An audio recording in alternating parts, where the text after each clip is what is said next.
ज़्यादा बोलना ज़रूरी नहीं है। जय हिंद जय बिहार। देखिए, हर रोज़ तो पढ़ाई करते ही हैं, लेकिन आज आप लोगों को कुछ हट के बताते हैं। आज हम लोगों के यहाँ सबसे ज़्यादा वर्ण व्यवस्था है, और वर्ण व्यवस्था में कुछ समझ में नहीं आता है। आज चारों तरफ देखिए तो लड़ाई झगड़े, दंगे फसाद, सांप्रदायिकता झगड़ा, 50 तरह के झगड़े हैं। अगर हम इसको खंड खंड करके अगर देखते हैं तो हम सब एक हैं। अगर इस हाथ की एक उंगलियां काट दी जाए तो इस हाथ की कल्पना नहीं की जा सकती है। और एकलव्य से मांग लिए थे द्रोणाचार्य ने, ये उनकी गलती थी कि किसी गलती थी हमें खुद पता नहीं है। आज हमारा देश में जो धर्म वर्ण व्यवस्थाएं हैं, हिंदू मुस्लिम सिख ईसाई, इतना ही है। इसके बाद जब जाति पर आते हैं तो ब्राह्मण क्षत्रिय शूद्र और वैश्य। अरे राम भी है, जो दिशाएं हैं 4, लेकिन कुल दिशाएं हैं 10। 4 हो गया, और चारों कोण और धरती और आकाश, कुल 10 दिशाएं हैं। तो कहीं ना कहीं अपूर्णता का ज्ञान रखते हैं लोग और परेशानी में पड़ते हैं।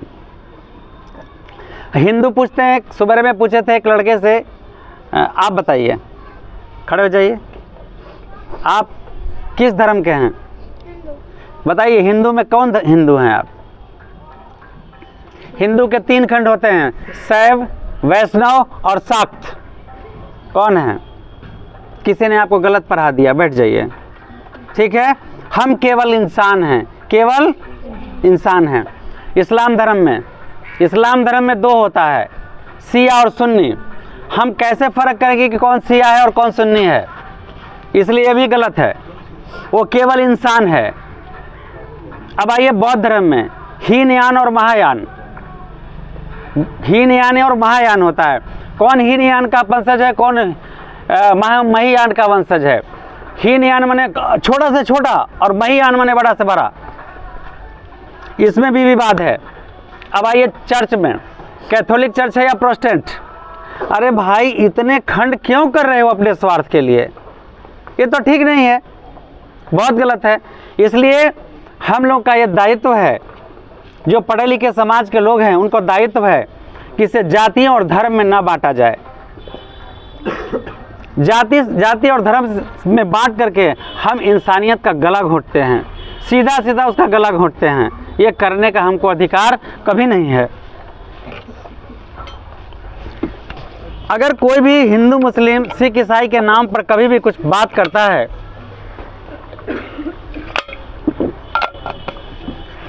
तो मैंने इस लड़की से ही नहीं, मैंने कई लोगों से पूछा है, बताओ हिंदू हो तो कौन हिंदू हो, अगर मुस्लिम हो तो कौन मुस्लिम हो, अगर सिख हो तो कौन सिख हो, ईसाई हो तो कौन ईसाई हो। किसी ने जवाब नहीं दिया, किसी ने नहीं जवाब दिया। तो कोई कह दिया कि आप हिंदू हैं, कोई कह देगा मुसलमान है, कोई कह देगा सिख है, तो आपस में लड़ेंगे। हम न हिंदू न मुसलमान न सिख न ईसाई, हम केवल हैं आपस में भाई भाई। ईसा भी आए धरती पर, पैगंबर भी आए, नबी भी आए धरती पर, राम भी आए धरती पर और कृष्ण भी आए धरती पर, गॉड भी, सब आए अपने अपने रूप में। और उनका एक ही लक्ष्य था, इंसानियत का मैसेज दुनिया को देना। इंसानियत के लिए जियो, कोई धर्म नहीं, केवल इंसानियत के लिए जियो। और थोड़ा सा अगर हम यहाँ बोल दूँ तो बहुत लोगों में विवाद हो जाएगा। अगर रियल में भगवान किसी मंदिर और मस्जिद में है तो वो अपनी रक्षा क्यों नहीं करता है? वो अपनी रक्षा क्यों नहीं करता है? मंदिर तुर के मस्जिद बनाए जाते हैं, मस्जिद तुर के मंदिर बनाए जाते हैं, मंदिर तुर के मस्जिद बनाए जाते हैं। अरे तू है तो अपनी रक्षा कर। जब तू अपनी रक्षा नहीं कर सकता है तो मेरी रक्षा क्या करेगा? तो सवाल ये होता है कि ये जो अंतर आत्मा जो बोल रहा है, जैसे नाम राम एक नाम है, राम एक शरीर का नाम था, वही ईसा, वही नबी, वही मोहम्मद हैं। जैसे मर जाएंगे तो कौन मरेगा? ये शरीर मरेगा। कौन मरेगा? माया मुई न मन मुआ, मरी मरी गया शरीर। ये बोलने वाले का नाम नहीं है, ये मेरे शरीर का नाम है। और लेके जाओगे हमको कांधे पर तो बोले कौन मर गया? क्या बोलोगे? ऐसा बोलेगा ना? तो कौन मर गया? लाश ही बोलेगा। लेकिन मरने वाले व्यक्ति का नाम वही ना होता है जी। इसलिए सबसे पहले जानिए, जो आपके अंदर ये बोलने वाला है वही ईश्वर है, वही ईश्वर है। अगर मान लें हम आपको एक आईना देंगे तो कितने आपके चित्र बनेंगे? एक बनेंगे। अगर 2 देंगे तो 100 देंगे तो 1000 देंगे तो करोड़ों देंगे तो करोड़ चित्र आपका बनेगा आईने में। उसी तरह वो परमात्मा है और हम उसके क्या हैं? प्रतिबिंब है। हम उसके क्या हैं? हम आइए आज आप लोग को एक मजहब के, एक धार्मिक चीज का बात बता दूं। जिससे बहुत लोगों के मन में भ्रम होता है। और तो पहले मैं ये बता दूं कि ईश्वर न मंदिर में न मस्जिद में, ईश्वर न मंदिर में न मस्जिद में न कावा कैलाश में, ईश्वर तो बसता है सब हम सब के मन के विश्वास में। आइए, एक बहुत ही विवाद में रहने वाले भगवान है कृष्ण, जो आम धर्मावलंबी हैं और उनका कुछ ऐसा कहना है कि कृष्ण चोर है। कृष्ण चोर है, फिर भगवान कैसा? उसने लड़कियों के कपड़े उठा के ले जाता था, वो भगवान कैसा? नहाते वक्त, और बड़ी बड़ी शरारतें करते थे, वो भगवान कैसा? मैं पूछता हूं, हर चीज का चार, कहते हैं ना कि 4 दिन की जिंदगी फिर अंधेरी, तो 4 बालावस्था, युवावस्था, प्रौढ़ावस्था और मृत्यु अवस्था, 4 हो गया। तो इन चारों में हर बच्चा में कोई नटखट बना है, लेकिन भगवान ने तो अपने बचपन से उसका रूप दिखाया था। कब से दिखाया था? बचपन से। ओ पुतना उनको दूध पिलाने के लिए दुनिया को चली गई, वो बताइए, दुष्ट आत्मा को भी स्वर्ग मिला। आइए हम इनकी एक झलक आपको दिखाते हैं। आप लोग इस खुली आंखों से नहीं, अपनी मन की आंखों से एकदम साक्षात आपको दर्शन करवाएंगे, ऐसा मेरा कोशिश रहेगा। और गुरु ने ऐसा ज्ञान दिया होगा तो शायद आप तक हमें मैसेज पहुंचा सकूं। और ध्यान से सुनिएगा, कंसंट्रेशन आपके पास आएगा। कोई कहता है कृष्ण चोर हैं, कोई कहता है उन्होंने गोपियों का कपड़े चुरा के ले जाते थे नहाते वक्त, कोई कुछ कहता है, कोई कहता है कि कृष्ण ने तो 16,000 शादियाँ की, 16,108 शादियाँ की, वो तो बड़ा पाखंडी है। ये सारे सवाल अभी उठा रहे, उत्तर नहीं दे रहे हैं। अब इन सारे सवालों का हम बारी बारी से आपको उत्तर की तरफ ले चलते हैं। मैं तो दावे के साथ नहीं कहता हूं, मगर मैं ये भी कहता हूं कि उनके वंशजों को भी नहीं पता है कि कृष्ण क्या करते थे, और अक्सर हाँ वो तौहीन हो जाते हैं। सबसे पहले कृष्ण यदुवंशी थे, और कृष्ण वो किसी जाति और धर्म के नहीं थे। भगवान में क्या जाति और धर्म होता है? क्या शिक्षक में जाति और धर्म होता है? क्या पैगंबर में जाति और धर्म होता है? क्या इस्लाम में लिखा हुआ बात हम लोग पढ़ लेंगे तो गलत हो जाएगा, और इस्लाम में गलत लिखा हुआ है, बाइबल का लिखा हुआ बात हम पढ़ लेंगे तो गलत हो जाएगा? ये गलत बात है, ये हमारी सोच गलत है, ये हमारी सोच गलत है। प्रॉब्लम हम में नहीं है, हमारे मत में है, हमारे मत में है, मन में प्रॉब्लम नहीं है। मन में तो अगर इस्लाम से दोस्ती हो गया तो उसके यहाँ खाते हैं पीते हैं घूमते रहते हैं, ईसाई से दोस्ती हो गया तो खाते हैं पीते हैं रहते हैं घूमते हैं, सब कुछ प्यार मोहब्बत सारी बातें होते रहता है दोस्तों के साथ, ठीक है। लेकिन यहाँ प्रॉब्लम है मत में। क्या मत में? तुम कुरान पढ़ते हो, तुम रामायण पढ़ते हो, तुम बाइबल पढ़ते हो। अरे तरीका, जो रामायण में लिखा है वही बाइबल में लिखा है, वही गुरु ग्रंथ में लिखा है, सारी चीज में वही बातें लिखा है। क्या किसी धर्म में ऐसा लिखा है कि इंसानियत की हत्या कर दो? क्या लिखा है धर्म में? इंसानियत की रक्षा करो। ये सभी धर्मों में लिखा है। मैंने तो कुरान का एक लाइन पढ़ा था, जो एक मौलवी बताया था वो बिल्कुल गलत, लेकिन एक विद्वान मौलवी बताया, जिहाद युद्ध। सबके मैं भ्रम को दूर कर देता हूं। लिखा है जिहाद युद्ध। नबी ने इसे बताया कि अगर तुम मेरी शरण में आए हुए हो, चाहे तो किसी का मजहब, किसी भी मजहब के हो, नबी मोहम्मद ने कहा इस्लाम में कि चाहे तो किसी भी मजहब के हो, अगर तुम मेरे शरण में आ गए हो तो तेरी हत्या नहीं होने देंगे, क्योंकि मेरा धर्म से बढ़कर तुम हो, मेरे धर्म से बढ़कर तुम हो, यानी तुमसे बढ़कर तुम्हारा धर्म है। इसलिए मेरा धर्म बनता है कि हम तेरे जीवन की हिफाजत करें, भले हमारी मृत्यु क्यों ना हो जाए। ये इस्लाम में लिखा है। इस्लाम जानने वाले और ना जानने वाले लोग इसे पढ़ें, ठीक से नबी के बातों पर ध्यान दें, तो आपको सही बात पता चल जाएगा। अब जो जाहिल के पास जाइएगा पढ़ने के लिए तो इसने ना बुद्धि देगा। अब शाहपुर में पढ़े तो इसने मास्टर ना पढ़ाएगा, जो फेलल होगा। अरे भैया मैं साफ कहता हूँ, अगर मेरे पास ज़्यादा ज्ञान होता तो कहीं दिल्ली में जाकर नहीं पढ़ाते। मेरा स्टूडेंट दिल्ली में पढ़ा रहा है। अब इतने बात समझ लीजिए, आगे आइए। तो इसी तरह राम ने भी क्या कहा था? इंसानियत की रक्षा करो।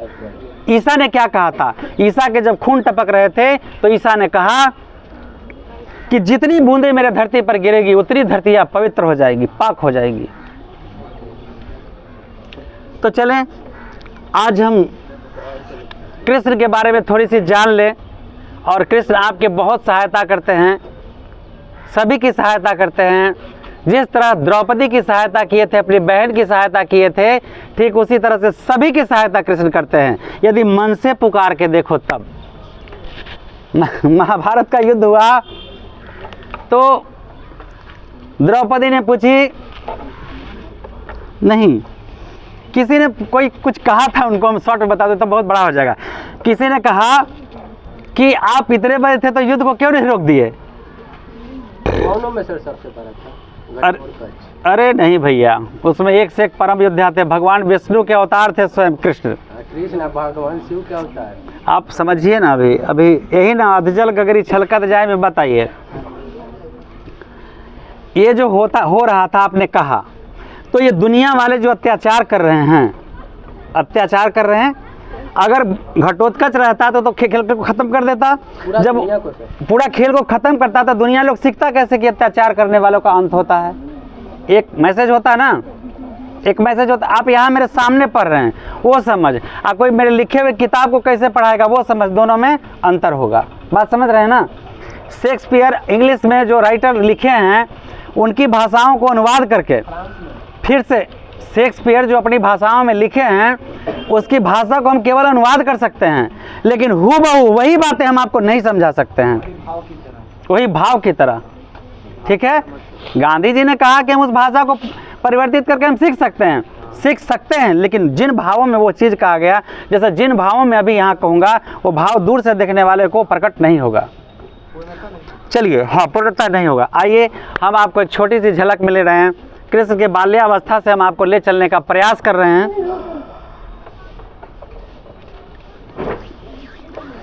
कृष्ण जब बाल्यावस्था में थे तो पूतना का वध किए, उसके बाद अपने बड़े बड़े कारनामे दिखाए। क्या क्या दिखाए? कि काली नाग का वध किए, उसकी पत्नी उसकी पत्नी के विनती पर उसे छोड़ दिए। और अभी भी साक्ष्य मिलता है इसका कि उसको कहे थे कि तुम जिस ओर भाग रहे हो पीछे मुड़ के मत देखना, अगर पीछे मुड़ के देखोगे तब पत्थर हो जाओगे। इसका प्रमाण है कि अभी वो पत्थर हो गया है। अंग्रेज उसे तोड़ना चाहता तो वहाँ से ब्लड निकलने लगा, छोड़ दिया। अब आगे बढ़िए, अब कृष्ण बड़े हो गए हैं, शांत हो जाइए। कृष्ण का एक दृष्टांत ले आते हैं हम गोकुल का। बहुत देखिएगा, आप लोग अगर भावुक हो जाएं तो अपने आँख को संभाल के रखिएगा। वो क्या करते थे अपने ग्वाल बालों के साथ, दोस्तों के साथ, मित्रों के साथ, कि सबके घर से जाके माखन चुरा के खाते थे। माँ पर बहुत उलाहने आए, मैया डांटती थी, मत जाओ खाने के लिए, मत जाओ। अब सीधा बैठिए, कल भी आप उल्टा बैठे हुए थे, कल भी आप अपोजिट दिशा में थे। यहाँ पे मैया बोली, बेटा तुम मत जाओ उसके यहाँ। क्यों जाता है? वो गरीब लोग हैं ना, वो माखन बेचेंगे तो खाएंगे। फिर भाग गए। देखिए बच्चे कैसे समझते हैं, पहले उसको सख्त रूप अपनाओ, नहीं तो उसको जितना मुलायम रूप में सपना समझा सकोगे वो समझ जाएगा। मार से समझना होता तो पहले वो समझ जाते, लेकिन बांध दे खोल के भाग जाए। तो मैया उनको एक दिन अच्छा से बैठाई। सभी माँ को चाहिए अपने बच्चों को ऐसे बात करना, समझाना। कही, बेटा मैं तुमको कितना समझाया, तू ना समझाना। अरे वो गरीब लोग हैं रे, जो माखन चुरा के खाते हो तुम। अगर वो बेचेंगे, अपने दोस्तों के साथ जाते हो, माखन चुरा के उतना उतना खा जाते हो। अगर तुम माखन नहीं चुराओ तो वो बेचेंगे, खाएंगे, 2 पैसे उनको मिलेंगे। माखन मत चुराना कन्हैया, मत करना। कहिए, माँ शपथ मैं माखन नहीं चुराऊंगा। उसके बाद आ जाओ इधर से। उसके बाद वो क्या किए, 5 दिन तक घर से निकलवे नहीं किए। कै दिन तक? 5 दिन तक। अब पहला दिन जब माखन बिकने गया, पहला दिन जब माखन बेचने गए तो उनको बहुत कम आमदनी हुआ। दूसरा दिन जब माखन बेचने गए तो ओकरों से कम आमदनी हुआ। तीसरा दिन जब माखन बेचने गए तो ओकरों से कम आमदनी हुआ। इसी तरह 5वां दिन। कहीं ये क्या हो रहा है? उसके बाद गांव की सारी औरतें, सारी महिलाएं गोपियाँ आई कहाँ? मैया के घर। कहे, मैया मैंने कौन गुनाह कर दिया है जो तो कन्हैया के जाने से मना कर दिया है? तो कहे अरे तू नहीं समझती है। आखिर बात कन्हैया मैया के पल्लू पकड़ के आ खड़े हैं। कैसे? जैसे बच्चा बदमाशी करता है ना, तो कहे अरे मैया, अरे देख तुम लोग गरीब हो, 2 पैसे कमा कर लाओगे तो तेरे बच्चे खाएंगे पिएंगे, ये खा जाता है दोस्तों के साथ तेरा माखन, तो तुमको कुछ नहीं लगता है, तुम लोग गरीब हो। जानते हैं कन्हैया क्या कहें? कन्हैया ने गोपियाँ क्या कहीं? अरे मैया, मैं तो उस दिन गरीब हो गया था जिस दिन कन्हैया मेरे घर जाना छोड़ दिया। कहें ऐसी बात? तो बोले हाँ मैया, ऐसी ही बात है। वो फट से पीछे से निकले और जाके माखन चुरा लिए, फिर दोस्तों के साथ खा लिए, यहाँ से मीटिंगें कर रहा है। और तब तक देखता है कि उस दिन बहुत पैसे का माखन बिका। ये था कन्हैया में गुण। तो लोग कहते हैं माखन चोर। आगे आइए। बहुत दिन गोपियों को मना किए, वो जिस सरोवर में नहाती थी उस सरोवर के किनारे पुरुष लोग नहीं जाते थे, ठीक है। तो क्या करती थी गोपियाँ, जैसे कुछ ऐसे अवशेष कपड़े, मतलब जो फालतू पहना जा सकता है उसको हटा करके, और तब इसीलिए आप देखे होंगे कि स्त्रियां अगर नहाती हैं तो अपना पूरा वस्त्र शरीर पर रखती हैं। यस या नो? इस सीखिए, इससे बहुत बड़ी सीख मिलेगा। तो वो क्या की कहीं कि देखो तुम लोग को हम बार बार कहते हैं ना कि तुम अपने कपड़े पूरी उतार के नहीं जाया करो सरोवर में। तो कहें कि क्यों? तो सोचते थे कि हम चिढ़ाएंगे तो बड़ा मजा आएगा, तो गोपियाँ उनको चिढ़ाने के लिए जाती थी, लेकिन कन्हैया सोचते थे कुछ और। कहते कहते कहते कहते नहीं मानी। एक दिन जैसे सरोवर में गई ना, कन्हैया मूरी, ऐसे सरोवर है, कन्हैया ऐसे मूरी को छिपाया और आस्ते आस्ते जाके सारे कपड़े लेके भाग गए। अब जब निकलना चाहे तो देखे कि कपड़े नहीं है, कहे कि कन्हैया का काम होगा। तो कहा कि हाँ ये तो मैं ही किया हूँ, दुष्ट आत्मा हूँ। कहा कन्हैया तूने ये क्यों किया? तुमको नहीं लगता कि माँ बहन बेटियाँ ऐसे हैं? कहा कि आज समझ में आया है तुम्हें? यही बात ना तुम्हें मैं जब से समझा रहा था कि तुम माँ बहन बेटियों की बात करती है, और उसमें जल में रहने वाले मैं जलचर की बात कहता हूँ, उसमें दुष्ट गंधर्व राक्षस तरह तरह के लोग रहते हैं, और तुम इस तरह से नहाती हुई। अच्छा है, इसीलिए मैं आज कपड़े लेकर के भागा ताकि कल तुम ऐसी गलतियाँ ना करो। कहा कन्हैया मैं कल से ना करूँगा। कपड़े उसे कहा तुम लोग अंदर रहो, मुँह झाके गए और कपड़े को रख दिए, और कहें जब वो आए निकल के कहा देखो तो अब कितनी सुंदर लगती हो जब नहा के आई हो। तो कन्हैया का भाव समझिए। उसके बाद ये सब रुक गया। इसके बाद क्या हुआ, जब वो कृष्ण बांसुरी बजाते थे वृंदावन में, तो सारे लोग जो गोपियाँ थी वहाँ दौड़ी दौड़ी चली जाती थी, काम छोड़ के। कौन का पति डांटे, पति मारे, कुछ करे, मार बेलना मार छोलने, उससे कोनो फर्क ना पड़ेगा। तब कन्हैया को क्या कहा जाता था? गलत भावना से देखता था सब लोग कि कन्हैया सब गोपियों को बुला लेती है। कन्हैया कहे अरे भाई तुम मेरे प्रेमी हो तो ऐसा करो, घर के सारे काम काज करके अब तब तुम आना मेरे पास। वो भी एडजस्ट हो गए कि शाम के वक्त एकदम नया क्या बोलते हैं, एक नया प्राकृतिक सौंदर्य के साथ जब बांसुरी बजाते थे तो सब भाव विभोर हो जाते थे। और उस भाव विभोर में होता क्या था, जितने भी लोग काम काज करते थे दिन भर थक जाते थे। अब बताओ पुरुष लोग ज़्यादा काम करते हैं कि औरत लोग? जेकर पैर ने फटे बे आए तेका जाने पीठ पर आई। एगो पुरुष को बच्चा पैदा करते देखा है? शांत। तो वो मान ली, सब गोपियां मान गई, घर के सारे काम फटाफट फटाफट खाना बनाना जो भी करना है करे। और जब कृष्ण की बांसुरी का धुन का जब याद आ जाए तो सभी गोपियां दौड़ते दौड़ते जाए।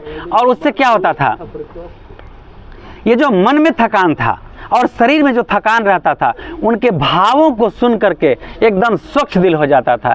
जैसे एक आर्मी मैन को दिन भर ड्रिल करके आया है, एक औंस शराब उसको मिल जाए, स्वर्ग मिल जाता है, वो थकान को महसूस। लेकिन उनके क्या बोलते हैं, बांसुरी में ऐसी आवाज़ थी कि सब फ्रेश हो जाते थे। आगे बढ़ते हैं। अब आप जानते हैं राधा उनके कौन थे? कोई कहता है गर्लफ्रेंड। अरे अगर मेरी बेटियां हैं तो मैं उसका बॉयफ्रेंड हूँ, तुम सब मेरी बेटियां हो तो हम तुम लोग के बॉयफ्रेंड हैं। तो मेरे गर्लफ्रेंड, तो गर्लफ्रेंड का मतलब क्या होता है? गर्ल माने लड़की, अब फ्रेंड माने दोस्त। क्या मेरी माँ मेरी दोस्त नहीं थी? मेरी बहन मेरी दोस्त नहीं है? अगर मेरी बहन मेरी दोस्त नहीं रहती तो फलनवा गाली दिया, देख बउआ फलनवा गाली दिलू है, तो गलती कर ले तब ना। तो गलती किसका गाली पढ़ा जाता है? माँ का, बहन का पढ़ा जाता है ना। इसलिए इसीलिए कहा जाता है कि ये सब मेरे दोस्त हैं, एक अच्छे दोस्त हैं। चलिए आगे। राधा कृष्ण के बहुत अच्छे दोस्त थे। एक बार क्या हुआ कि राधा जी तो रानी थी, राधा रानी मतलब बड़े घर की बेटी थी, और ये तरह मुखिया के बेटे थे संपन्न, लेकिन उतना नहीं। तो राधा जी का एगो मोती छू दिए। राधा जी का क्या छू दिए? माले की मोती छू दिए। तो राधा रानी भाई मतलब प्यार से बोली थी, देखो भाई बहुत सावधान रहना। राधा रानी बड़ी प्यार से बोली थी, एक कन्हैया तूने मेरे माले को तो छुआ है, अगर टूट जाएगा तो क्या तेरे नंद बाबा इसे बना देंगे? कन्हैया दिल पर ले लिया, ये बात दिल पर ले लिया कन्हैया। राधा के घर से 21 थाल आए थे, जिसमें 5 थाल मोती के थे। वो कन्हैया के बचपन का आदत था, एक थाल में से मोती उठाया और ले जाके पीछे छींट दिया। बाबा उसकी आए, कहें थाल उघाड़ के देखे, कहें कि 21 थाल आया है तो इसको ज़्यादा भेजना पड़ेगा ना भाई। तो कहें कन्हैया तेरा ही ये काम होगा कि तूने इसमें से मोती चुराया है, कहाँ रखा?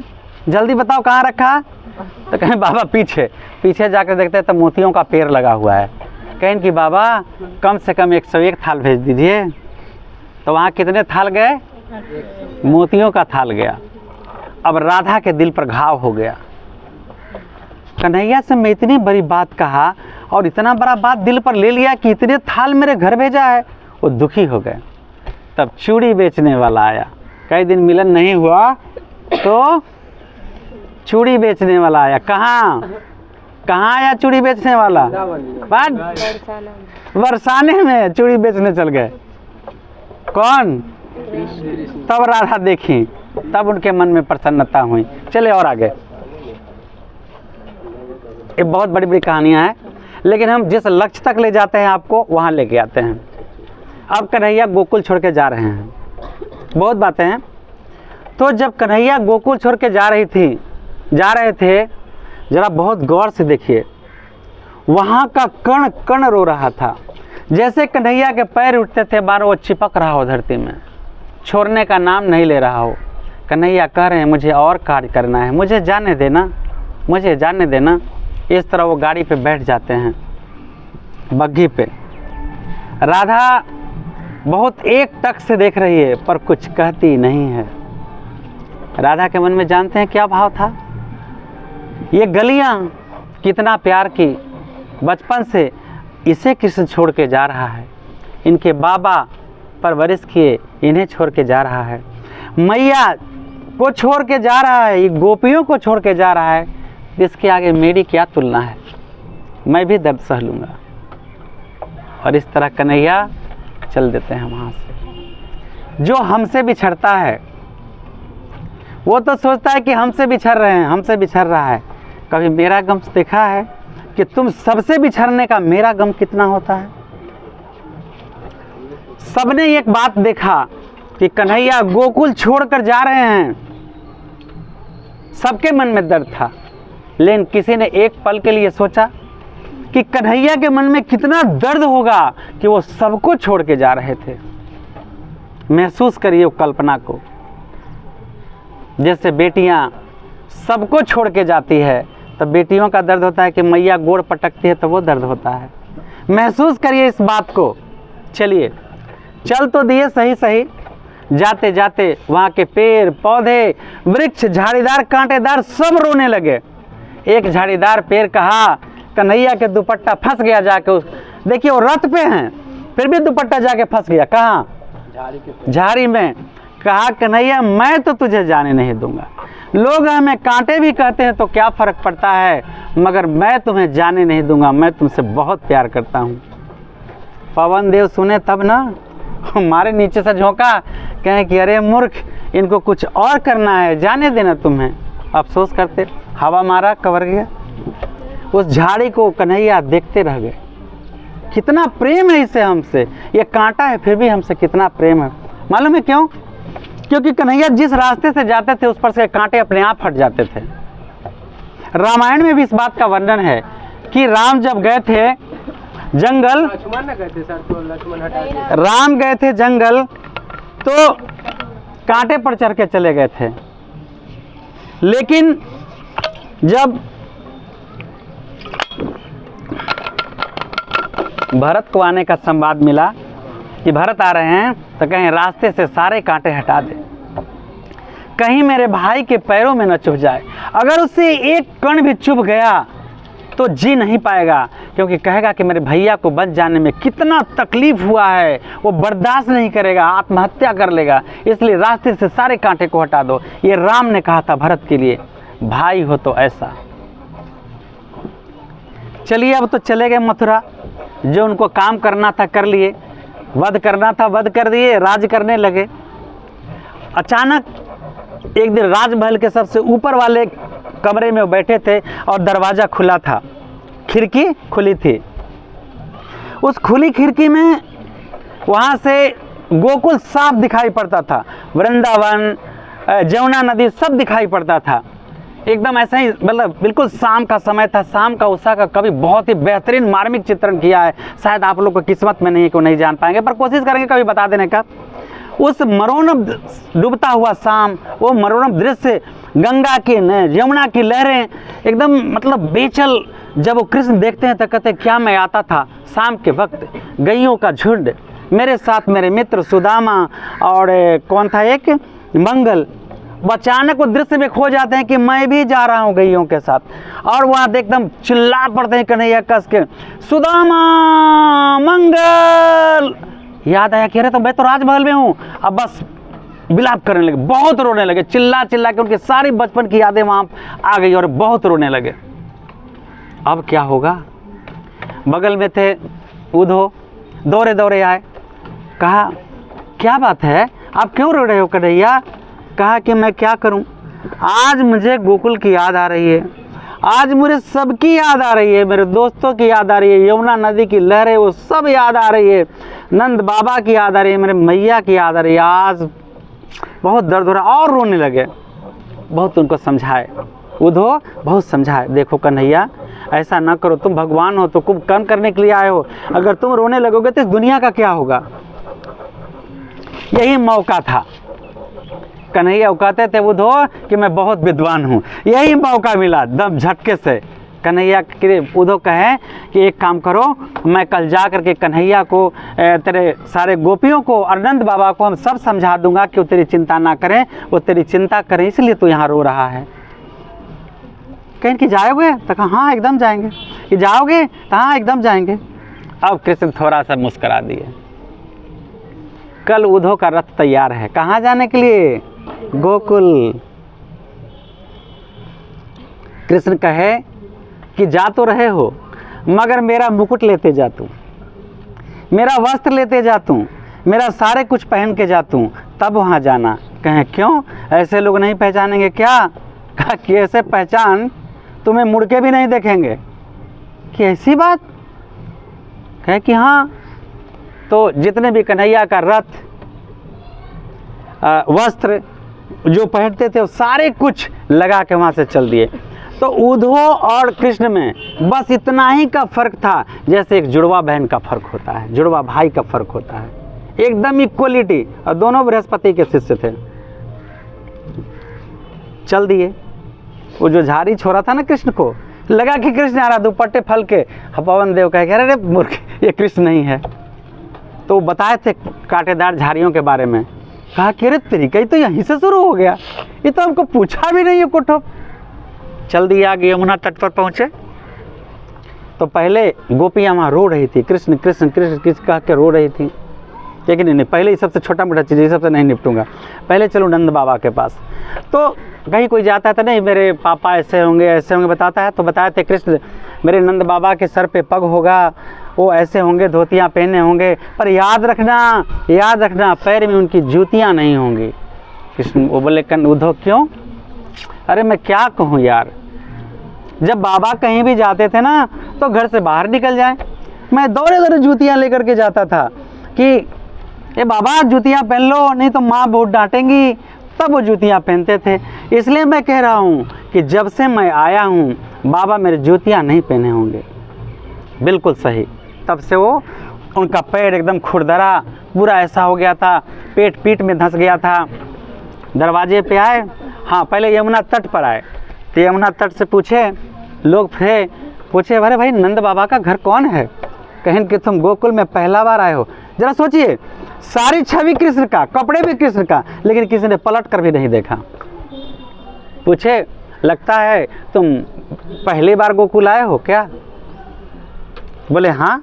उनको आश्चर्य हो गया कि अरे कृष्ण का रूप हमसे मिलता है लेकिन किसी ने पूछा नहीं कि कृष्ण हो।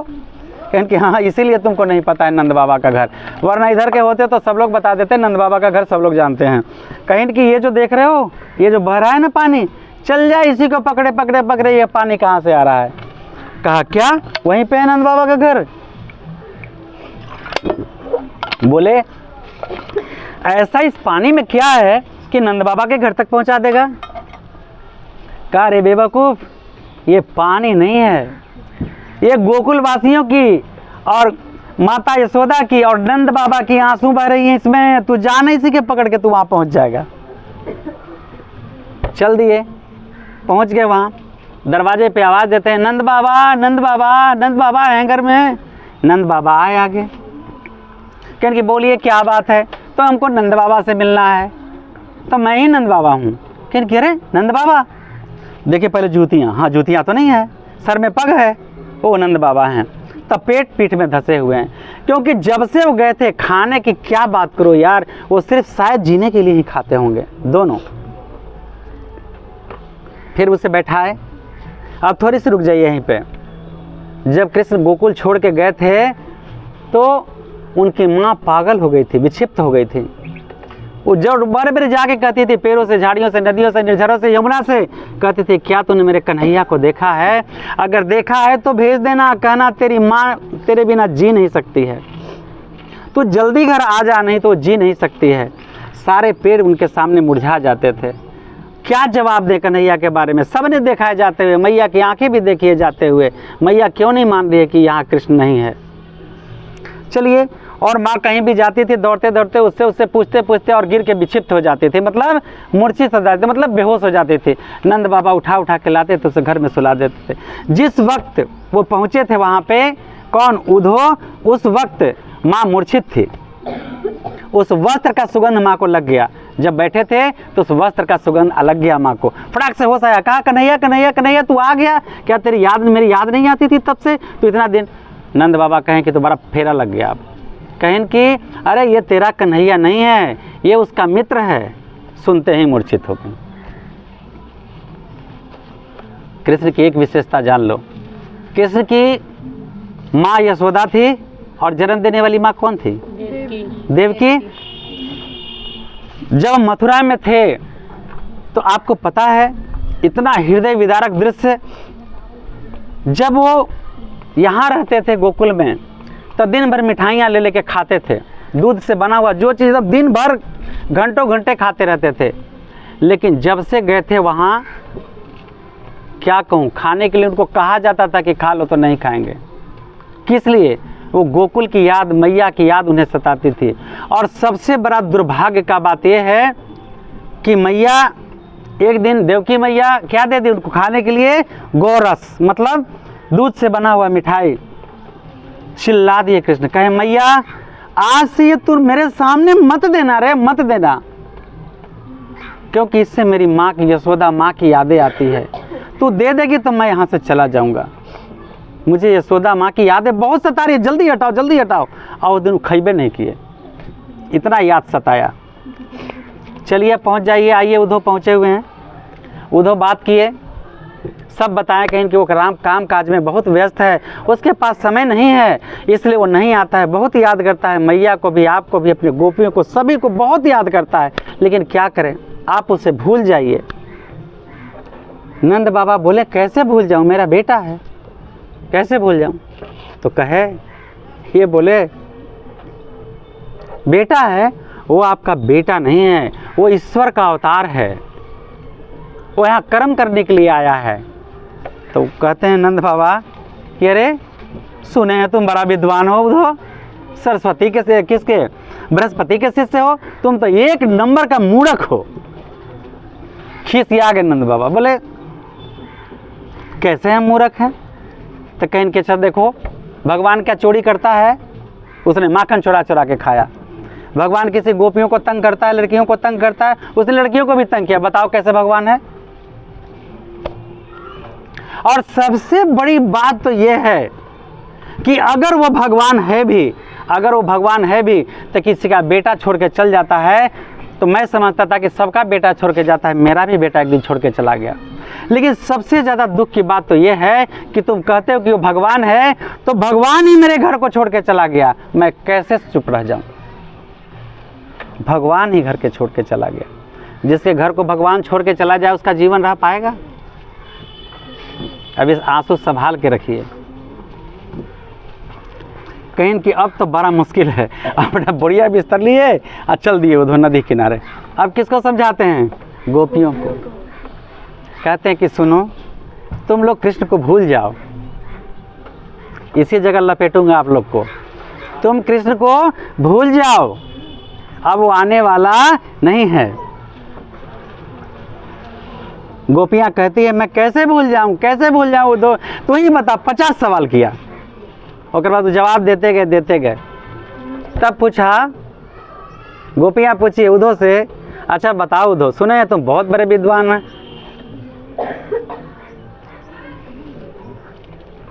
ये जो कुछ भी होता है अगर किसी के भाग्य में नहीं है उत्तम बात सुनना, तो उसके अगले जन्म में राक्षसी प्रवृत्ति रहा होगा, और इसीलिए इन सब बातों को दरकिनार करके शैतान आत्मा उस पर हावी हो जाता है और ये सब अच्छी बातों को सुनने नहीं देता है। खैर आइए, गोपियाँ पूछी, कृष्ण सुने, उद्धव सुने कि तुम बहुत बड़े विद्वान हो। कहा हाँ, इसमें का शक है। पूछा मन कितने होते हैं? कहा एक। तो ये एक मन को तो मैं कृष्ण में लगा चुका हूँ, अगर तू वहाँ से ला करके हमको वापस कर सकता है तो कर दे, तू जहाँ कहेगा वहाँ लगा देंगे।